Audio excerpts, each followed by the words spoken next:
ఇప్పుడు పవన్ కళ్యాణ్ వైఫ్ గురించి మరోసారి సోషల్ నెట్వర్క్ల్లో చర్చలు మొదలయ్యాయండోయ్.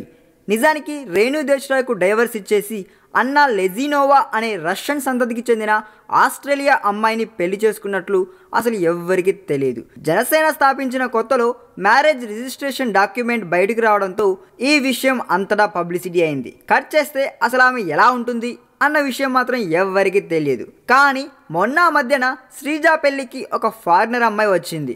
ఆమె అన్నా లెజినోవా అంటూ ఊరంతా టామ్ టామ్ అయిందండి. అయితే చిరంజీవి బెంగళూరు ఫామ్ హౌస్లో జరిగిన ఆ పెళ్లికి కేవలం ఆప్తమిత్రులు బంధువులను మాత్రమే పిలిచారు కాబట్టి ఖచ్చితంగా ఆ వచ్చిన ఫారెన్ లేడీ పవన్ వైఫే అయ్యుంటుందని అందరూ అంచనా వేశారు. ఇప్పుడు అదే అమ్మాయి మరోసారి గత రాత్రి జరిగిన మెగాస్టార్ 61వ బర్త్డే సెలబ్రేషన్స్కి వచ్చేసిందండి.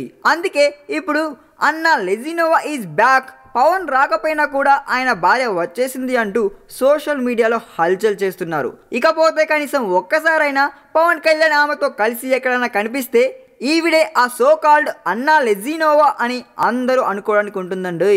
లేకపోతే మనం చూసేది ఆమెనేనా కాదా అనే సందేహాలు కూడా వస్తూ ఉంటాయండి. ఈ వీడియో మీకు నచ్చినట్లయితే సబ్స్క్రైబ్ చేయండి. ఫిలిమి స్టార్స్ బోల్డెంత న్యూస్ బోల్డ్గా.